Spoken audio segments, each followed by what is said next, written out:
Hello students, welcome to RKS Simplified Learning. In earlier class,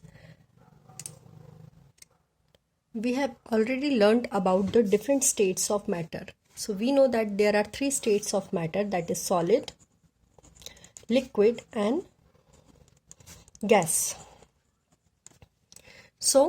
And the difference between the solid, liquid and gases are because of the distance between the molecules present in between them. Because of those are called as intermolecular spaces. Because of the distance between the molecules or the intermolecular spaces, there is a difference between solid, liquid and gases. We know that these molecules are held together by intermolecular force, certain kind of attraction that is called as intermolecular force. And since intermolecular space is very less in solids, solids are hard to compress, whereas liquids can be compressed to some extent and gases can be compressed easily, right? So pressure can be applied on a gas and it can be filled in a cylinder. We know that LPG gas that comes in a cylinder, and this is a gas which is compressed. We apply pressure over it and the molecules come closer and the gas can be compressed easily, and it can be filled in cylinders and can be transported easily from one place to another place. By applying pressure and reducing the temperature, gases can be liquefied. They can be changed into liquid state. So there is a condition when pressure is applied and temperature is reduced. So the gases can be changed into its liquid state. That is called as liquefy gases. Liquefy gases. For example, I have told you one example. Another example is CNG gas. Compressed natural gas. So CNG gas is used in the vehicle. So this gas is again compressed and can be stored in the cylinder so that it can be used in the vehicles. Similarly, there is one more gas which gets compressed easily. All the gases can compress easily, but we find carbon dioxide in fire extinguishers. You know that in fire extinguishers, carbon dioxide gas is compressed and stored in the cylinders under high pressure. Okay, so when you use fire extinguisher, or you might have seen in the TVs that white color substance comes out through the fire extinguisher. So that is nothing but solid carbon dioxide. Okay, so solid carbon dioxide is also called as dry ice. Remember this thing. When carbon dioxide under high pressure and low temperature is stored in the cylinders, so it converts into solid form. That is called as solid carbon dioxide, and its other name is dry ice. We have already learned in our previous video that the pressure and the temperature determine the state of the substance, and solid, liquid, gases can be converted into each other. So when solid is converted into liquid, this process is called as fusion. So solid changes to liquid by the process of fusion under certain condition. When liquid changes to gas, this process is called as vaporization. Obviously, liquid changes to vapors only, no? So this process is called as vaporization. When gases changes to again solid directly, when gases directly changes to solid, this is called as deposition.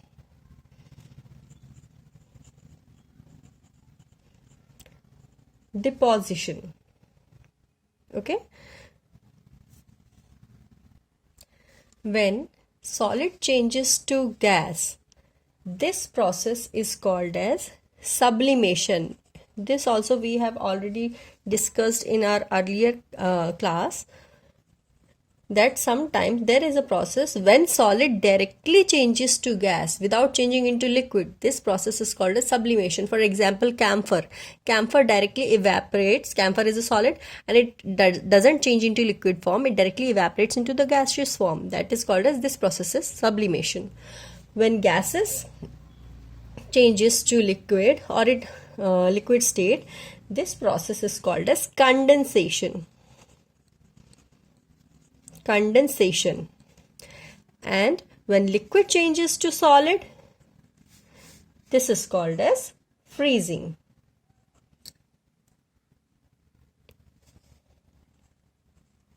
Or this is also known as solidification.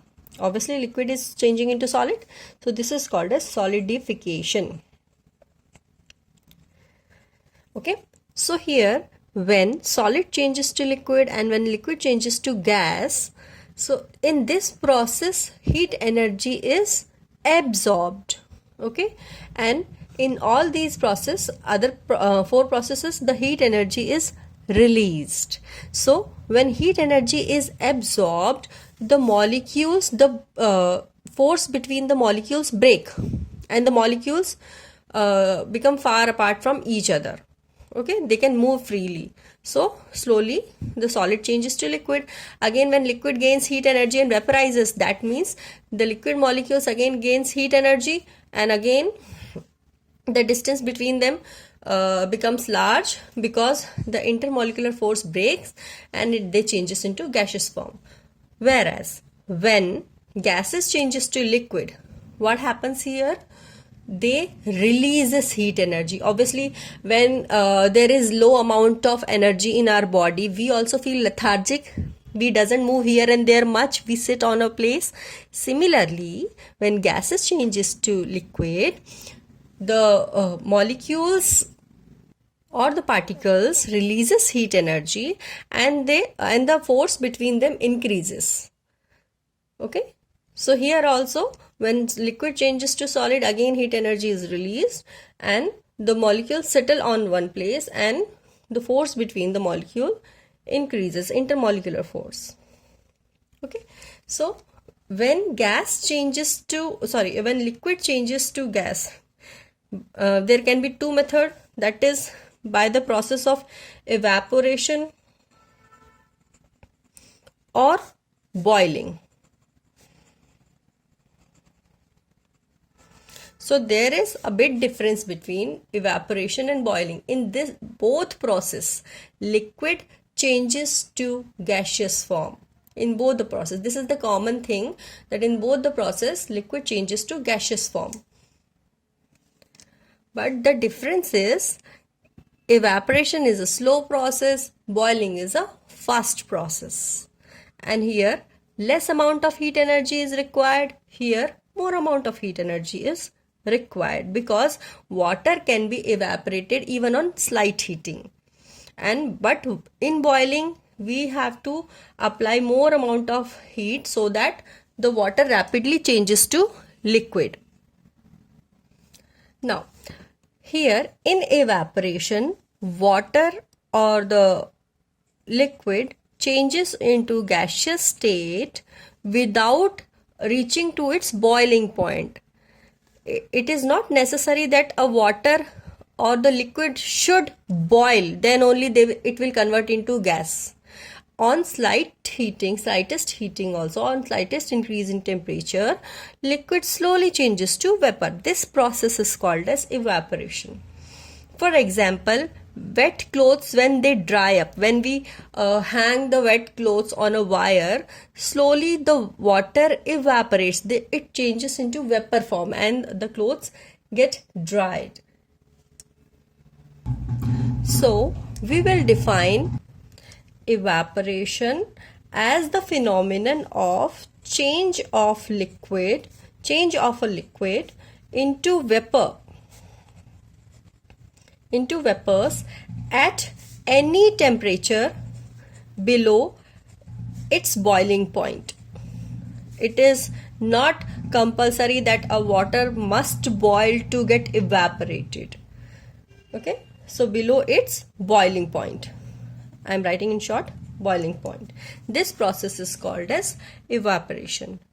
Now we will discuss about the factors affecting evaporation. There are some factors which affect the rate of evaporation. Affecting evaporation.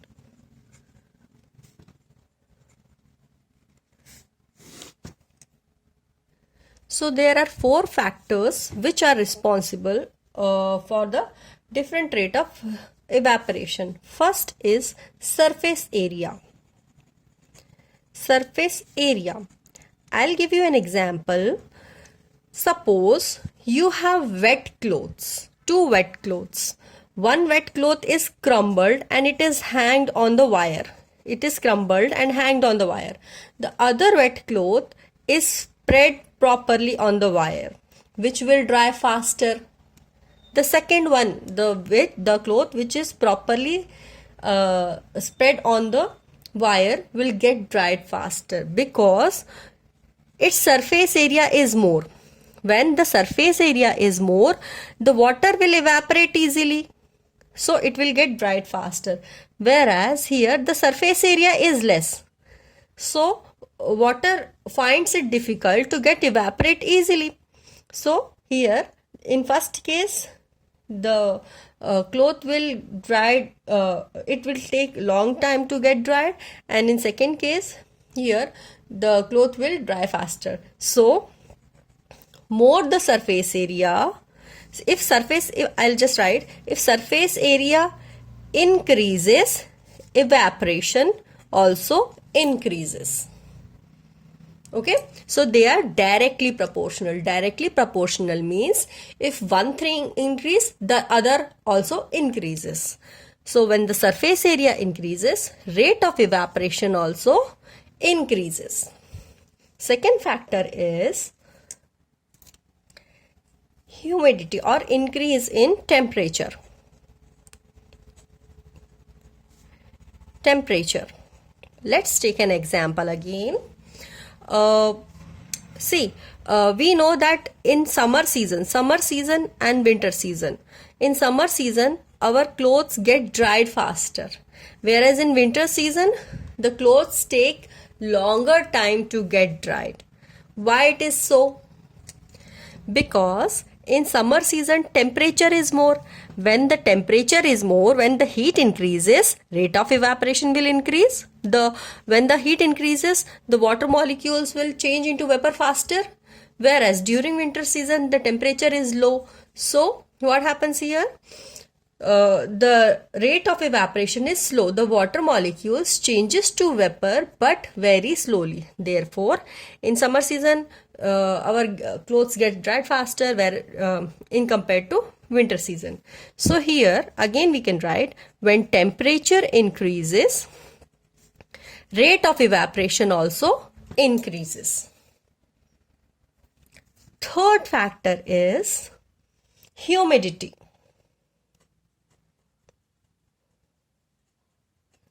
Let's take an example again. Our clothes get dried faster during summer season than in rainy season, right? So because during summer season, there is less amount of water vapor in the air, whereas in rainy season there is more amount of water vapor in the air.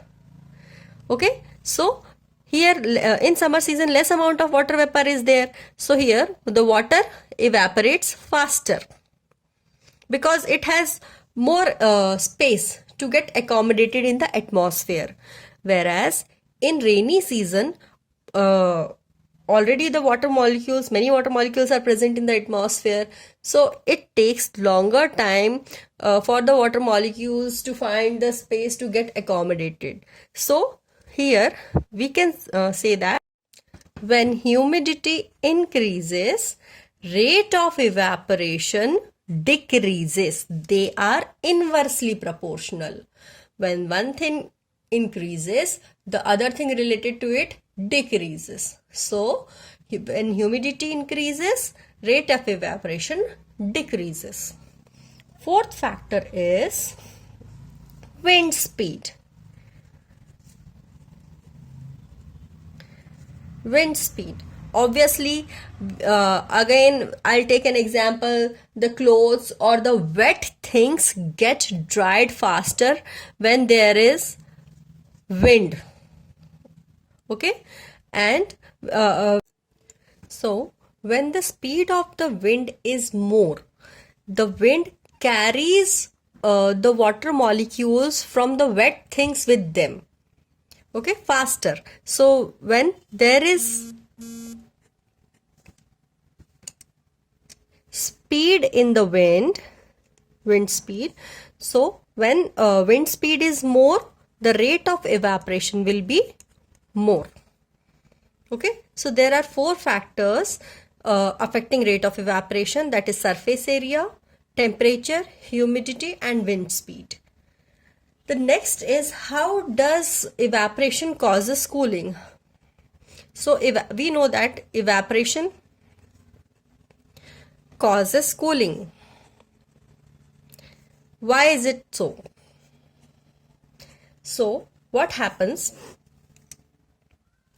During evaporation, the water molecules gain heat energy from the object and it evaporates, it changes into vapor. So here heat energy is absorbed by the water molecules present on the object. Let's take an example. When we sweat, we feel that our body is becoming cooler. Why is it so? Because the sweating present on the body, it gains the heat energy, it absorbs the heat energy from the body and it evaporates, it vaporizes. Therefore, the temperature of the body becomes lower and we feel cool. One more example can be taken. The water kept in a earthen pot.